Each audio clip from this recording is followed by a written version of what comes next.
भक्तों, भगवान गणेश बुद्धि, समृद्धि और संतान के दाता हैं। यदि आपके जीवन में संतान प्राप्ति में बाधा, संतान के स्वास्थ्य या भविष्य को लेकर चिंता या संतान से जुड़ी किसी भी प्रकार की समस्या है, तो आप श्री गणेश जी की आराधना और उनके मंत्रों का जाप अवश्य करें।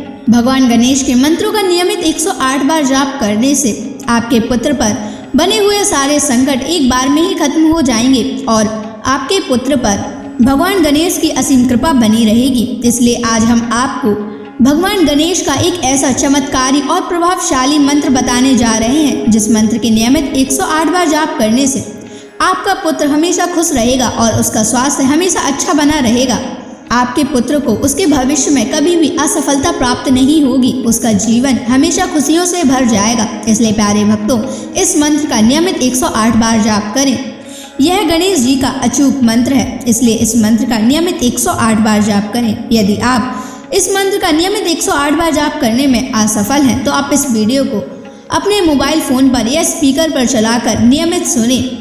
अगर आप भगवान गणेश जी की असीम कृपा प्राप्त करना चाहते हैं और उनका आशीर्वाद अपने ऊपर बनाए रखना चाहते हैं, तो इस वीडियो को लाइक और चैनल को सब्सक्राइब जरूर कर दीजिए और कमेंट बॉक्स में जय श्री गणेश अवश्य लिख दीजिए। तो चलिए भक्तों, मंत्र का जाप करना प्रारंभ करते हैं। ओम ग्लौम गम गणपतये सर्वदुष्ट ग्रहे बाधा विनाशाय स्वाहा। ओम ग्लौम गम गणपतये सर्वदुष्ट ग्रहे बाधा विनाशाय स्वाहा।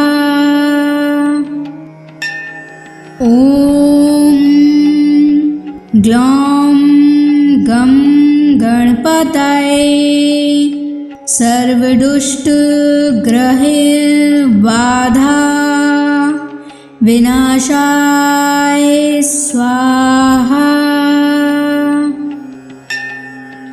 ओम ग्लौम गम गणपतये सर्वदुष्ट ग्रहे बाधा विनाशाय स्वाहा। ओम ग्लौम गम गणपतये सर्वदुष्ट ग्रहे बाधा विनाशाय स्वाहा। ओम ग्लौम गम गणपतये सर्वदुष्ट ग्रहे बाधा विनाशाय स्वाहा। ओम ग्लौम गम गणपतये सर्वदुष्ट ग्रहे बाधा विनाशाय स्वाहा। ओम ग्लौम गम गणपतये सर्वदुष्ट ग्रहे बाधा विनाशाय स्वाहा। ओम ग्लौम गम गणपतये सर्वदुष्ट ग्रहे बाधा विनाशाय स्वाहा। ओम ग्लौम गम गणपतये सर्वदुष्ट ग्रहे बाधा विनाशाय स्वाहा।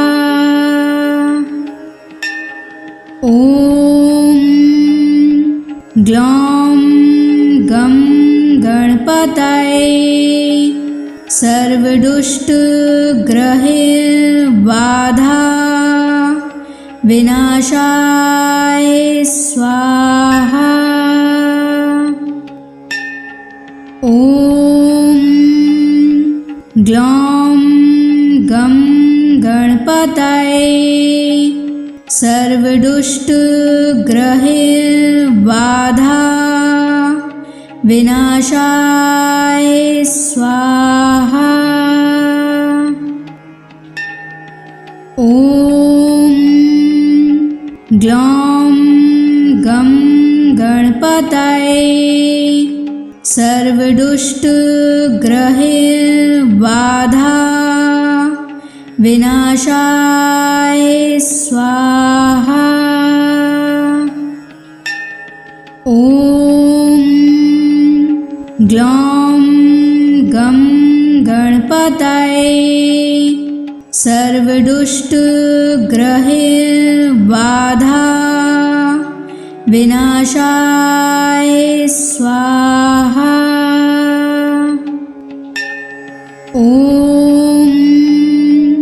ग्लौं गं गणपतये सर्वदुष्टग्रहबाधा विनाशाय स्वाहा। ॐ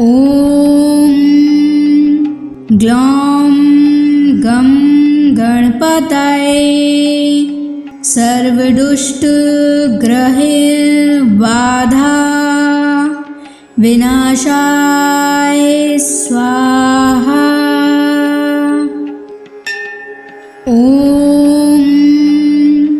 ग्लौं गं गणपतये सर्वदुष्टग्रहबाधा विनाशाय स्वाहा। ॐ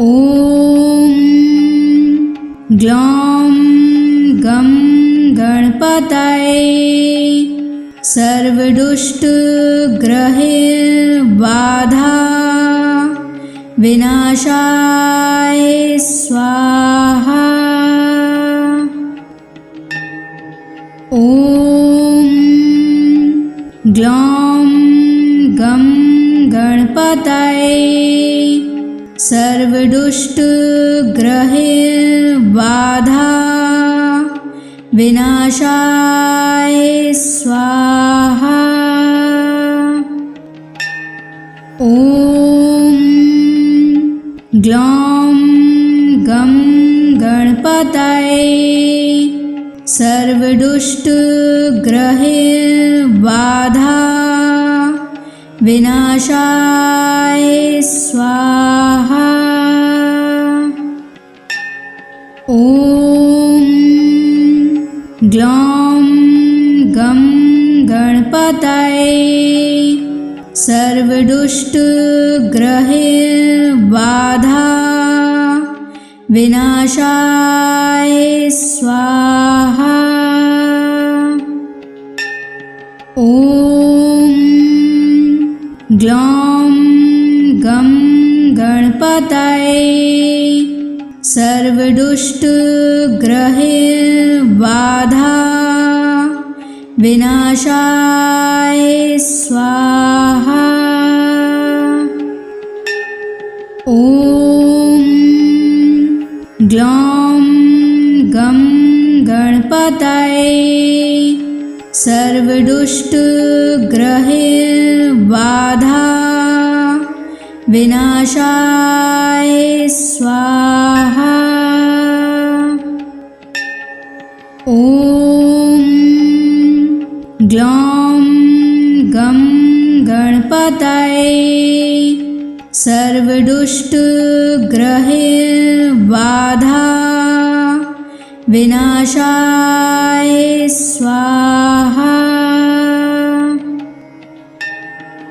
ॐ ग्लौं गं गणपतये सर्वदुष्टग्रहैर्बाधा विनाशाय स्वाहा। ॐ ग्लौं गं गणपतये सर्वदुष्टग्रहैर्बाधा विनाशाय स्वाहा। ॐ ग्लौं गं गणपतये सर्वदुष्टग्रहैर्बाधा विनाशाय स्वाहा। ॐ ग्लौं गं गणपतये सर्वदुष्टग्रहैर्बाधा विनाशाय स्वाहा। ॐ ग्लौं गं गणपतये सर्वदुष्टग्रहैर्बाधा विनाशाय स्वाहा। ॐ ग्लौं गं गणपतये सर्वदुष्टग्रहैर्बाधा विनाशाय स्वाहा। ॐ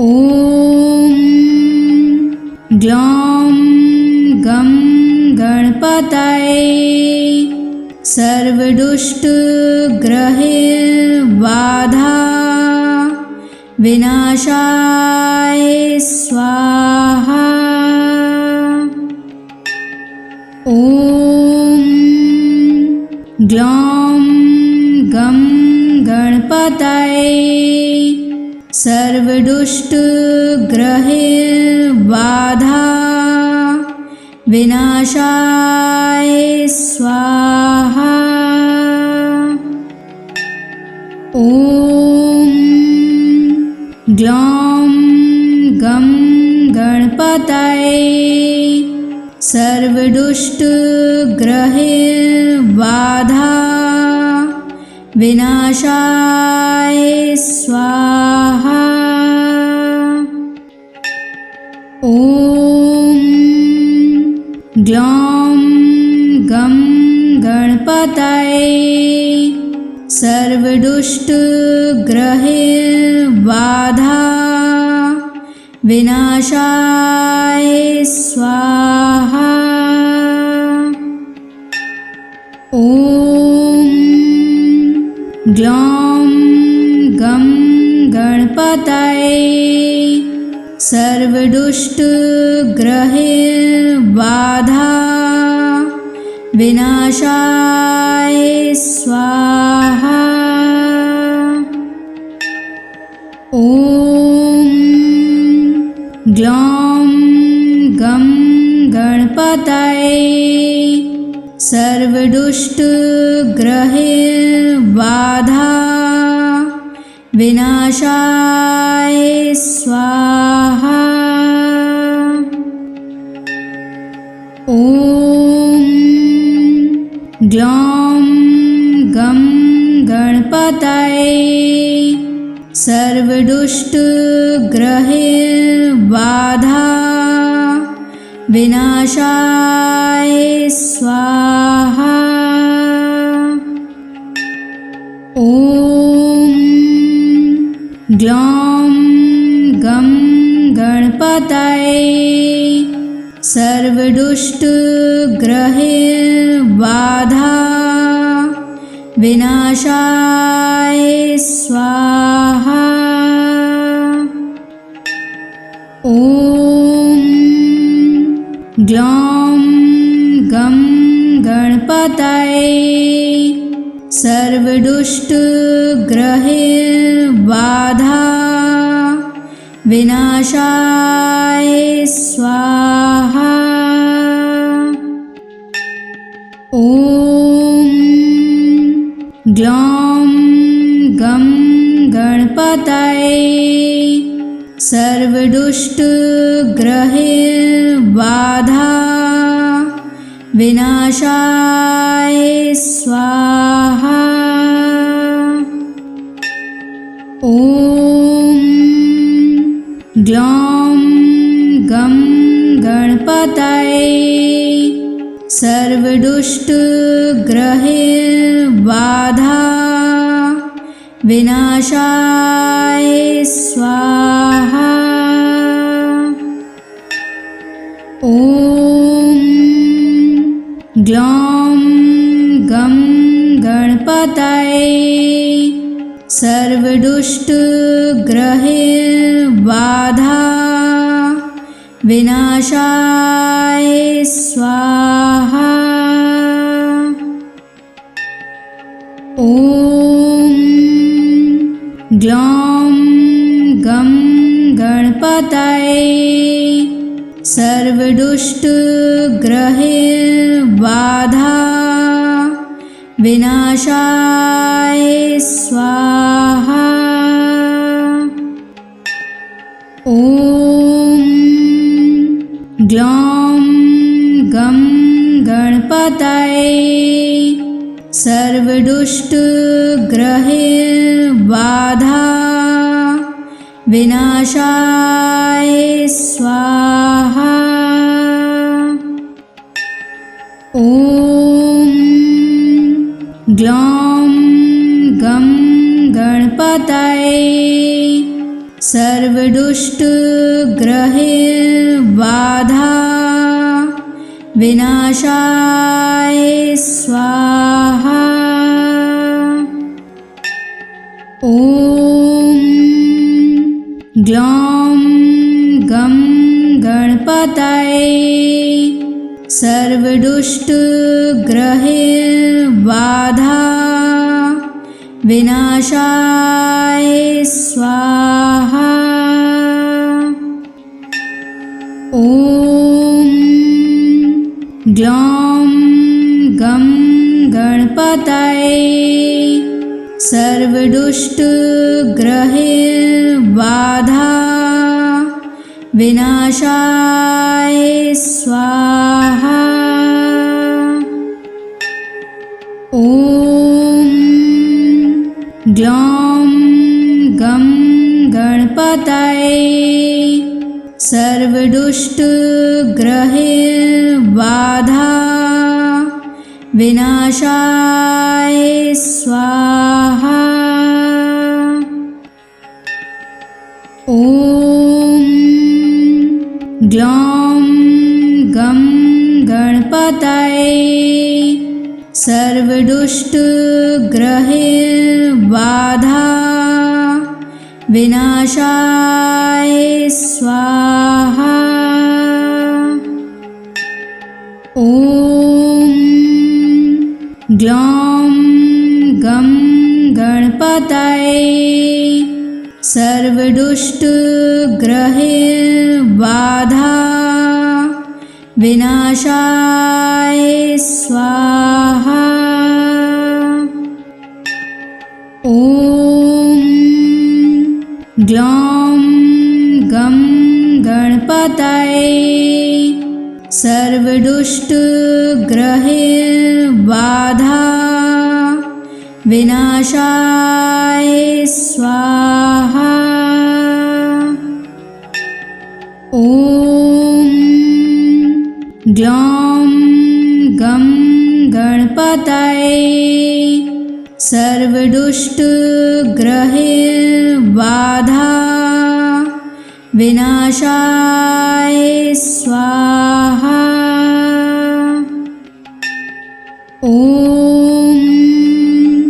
ग्लौं गं गणपतये सर्वदुष्टग्रहबाधा विनाशाय स्वाहा। ॐ ग्लौं गं गणपतये सर्वदुष्टग्रहबाधा विनाशाय स्वाहा। ॐ ग्लौं गं गणपतये सर्वदुष्टग्रहबाधा विनाशाय स्वाहा। ॐ ग्लौं गं गणपतये सर्वदुष्टग्रहबाधा विनाशाय स्वाहा। ॐ ग्लौं गं गणपतये सर्वदुष्टग्रहबाधा विनाशाय स्वाहा। ॐ ग्लौं गं गणपतये सर्वदुष्टग्रहबाधा विनाशाय स्वाहा। ॐ ग्लौं गं गणपतये सर्वदुष्टग्रहबाधा विनाशाय स्वाहा। ॐ ग्लौं गं गणपतये सर्वदुष्टग्रहबाधा विनाशाय स्वाहा। ॐ ग्लौं गं गणपतये सर्वदुष्टग्रहबाधा विनाशाय स्वाहा। ॐ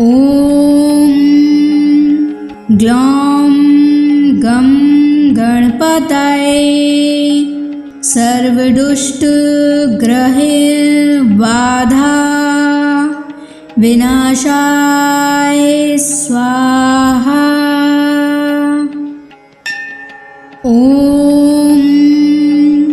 ग्लौं गं गणपतये सर्वदुष्टग्रहबाधा विनाशाय स्वाहा।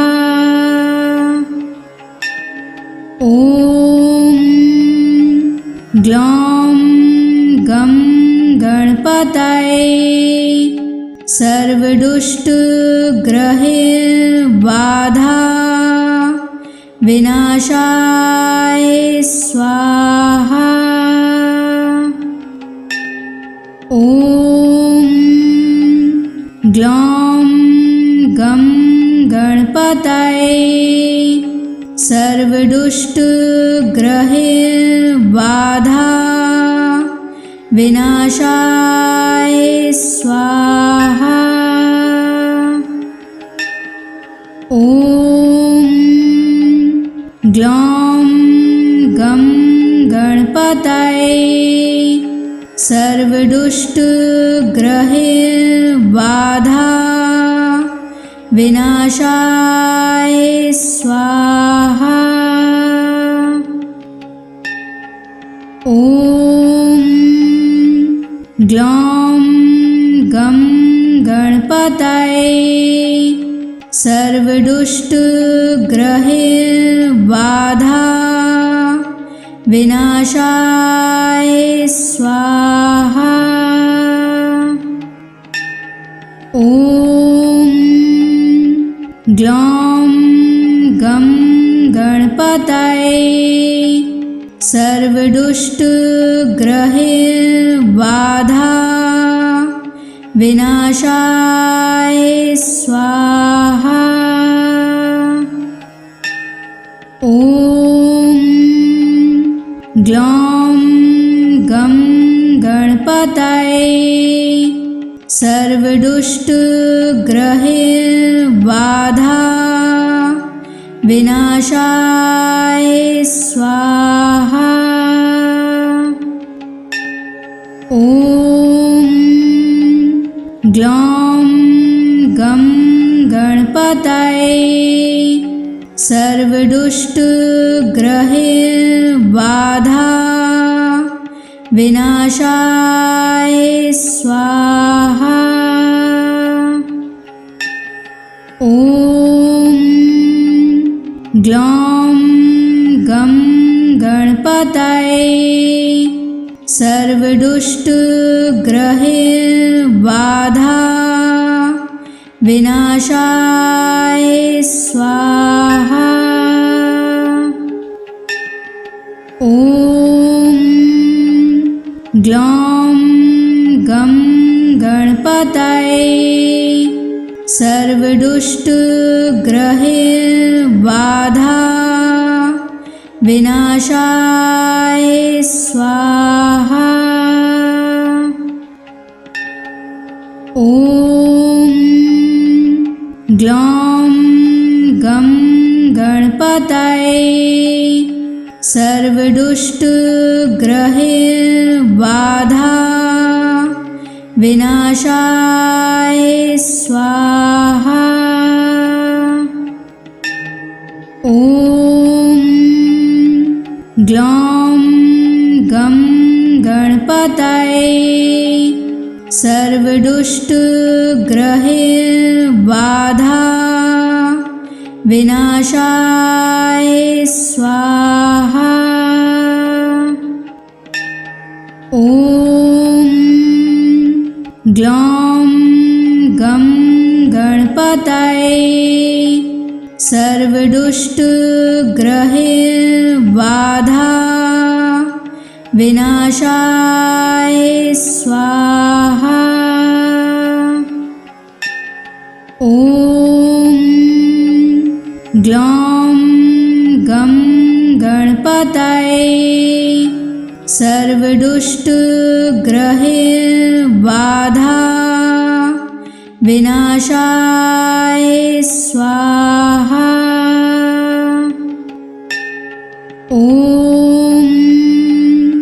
ग्लौं गं गणपतये सर्वदुष्टग्रहैर्बाधा विनाशाय स्वाहा।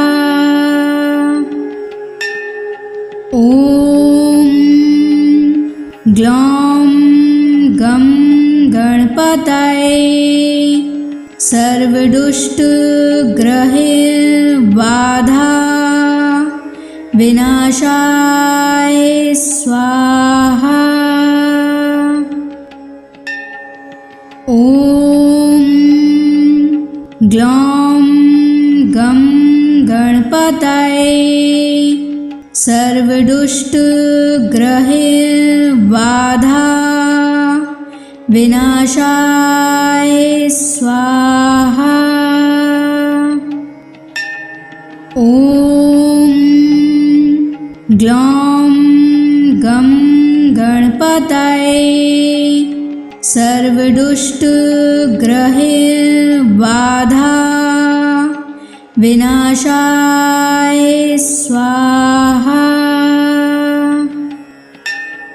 ॐ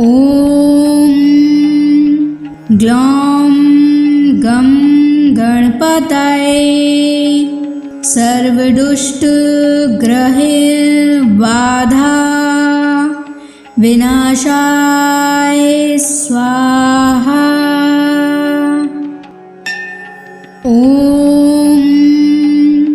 ग्लौं गं गणपतये सर्वदुष्टग्रहैर्बाधा विनाशाय स्वाहा।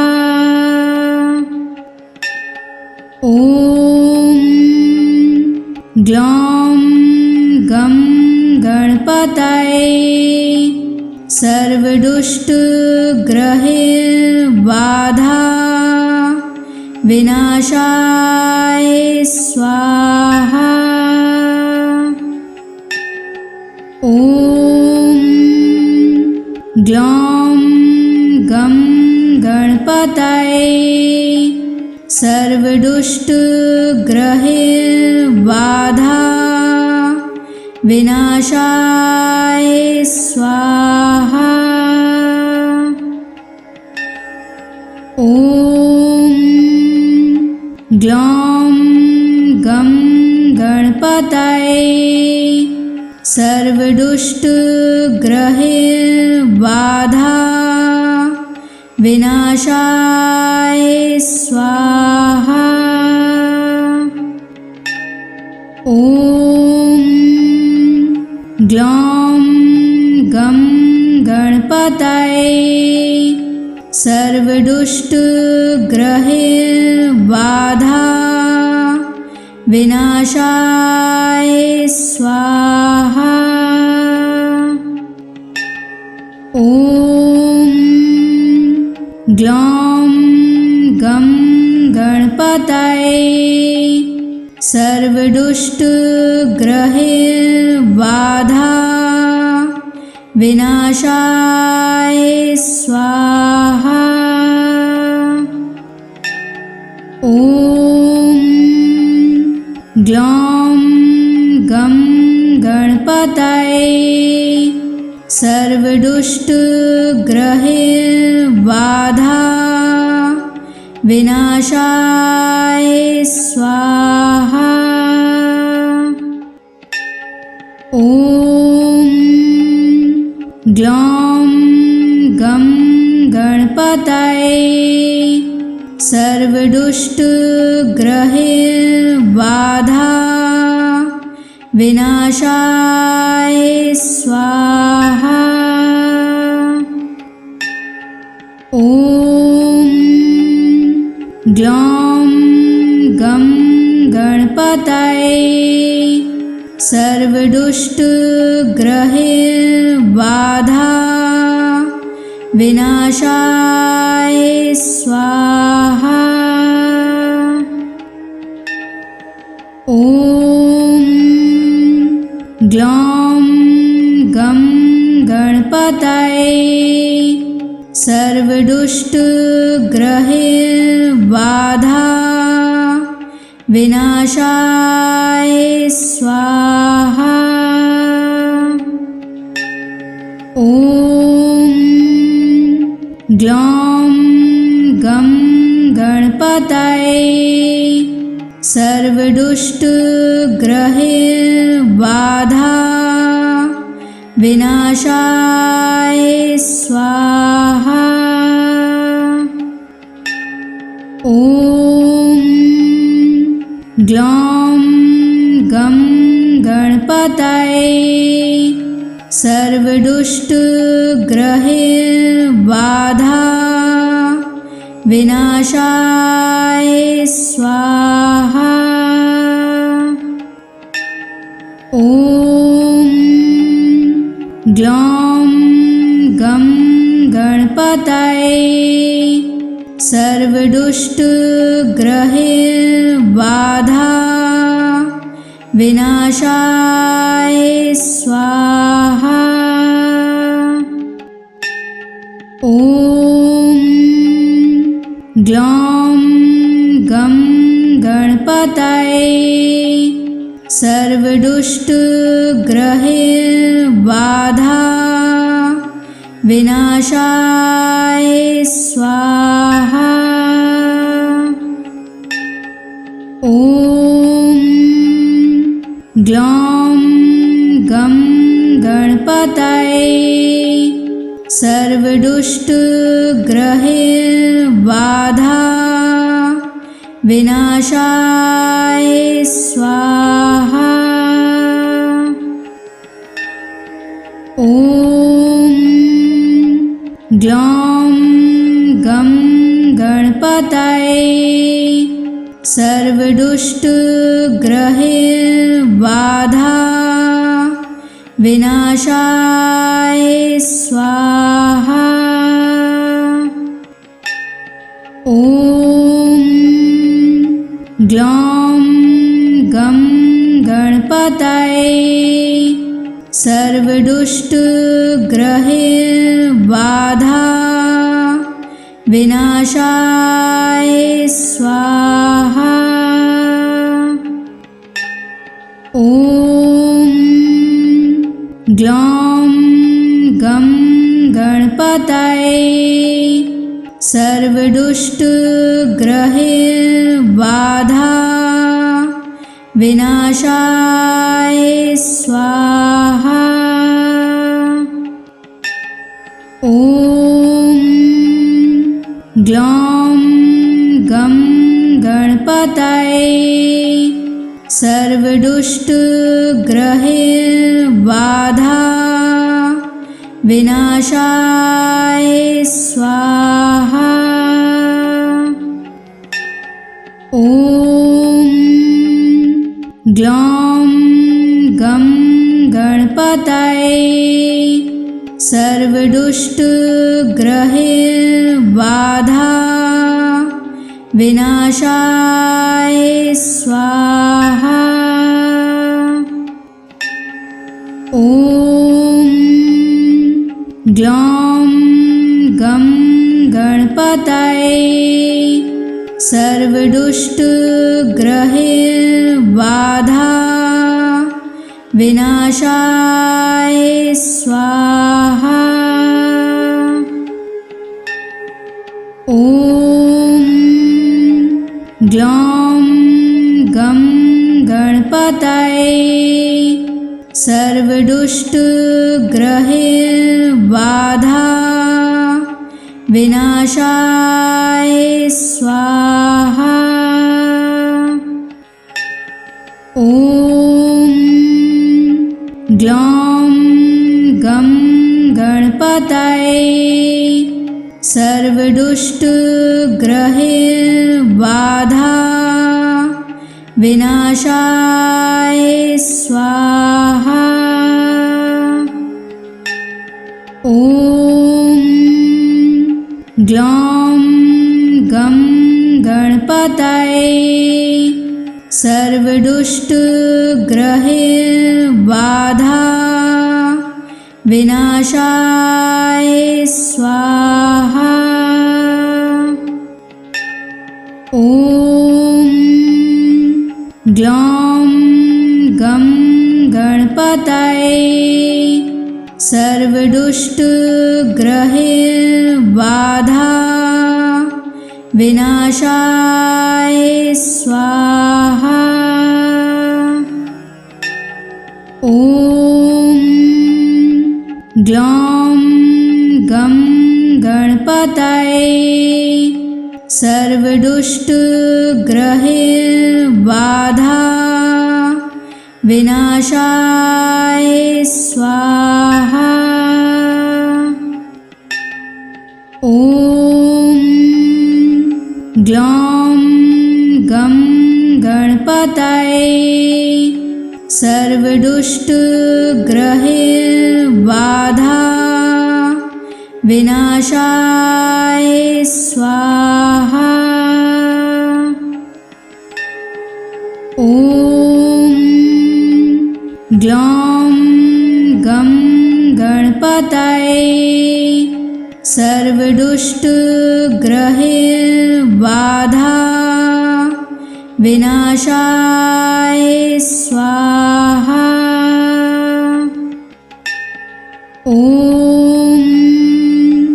ग्लौं गं गणपतये सर्वदुष्टग्रहैर्बाधा विनाशाय स्वाहा। ॐ ग्लौं गं गणपतये सर्वदुष्टग्रहैर्बाधा विनाशाय स्वाहा।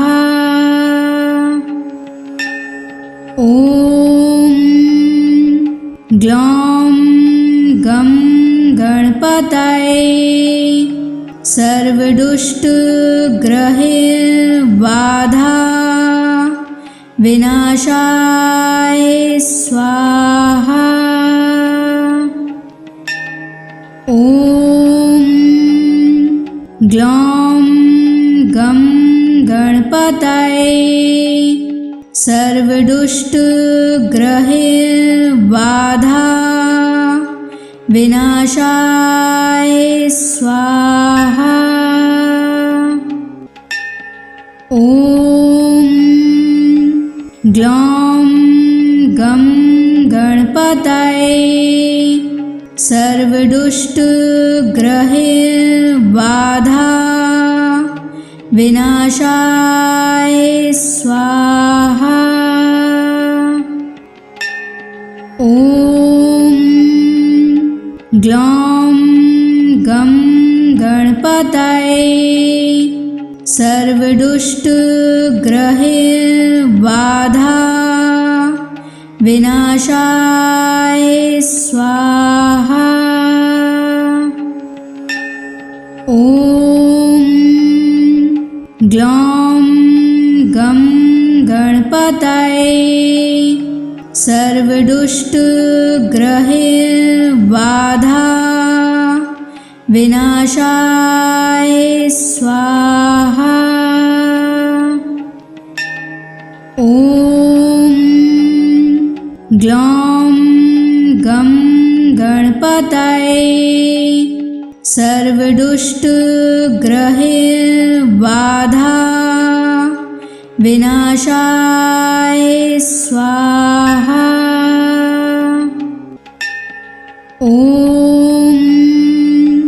ग्लौं गं गणपतये सर्वदुष्टग्रहबाधा विनाशाय स्वाहा। ॐ ग्लौं गं गणपतये सर्वदुष्टग्रहबाधा विनाशाय स्वाहा। ॐ ग्लौं गं गणपतये सर्वदुष्टग्रहबाधा विनाशाय स्वाहा।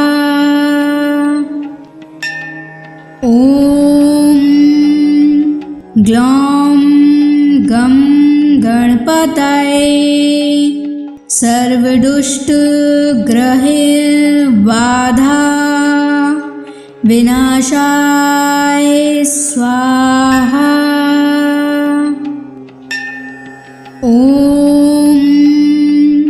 ग्लौं गं गणपतये सर्वदुष्टग्रहबाधा विनाशाय स्वाहा।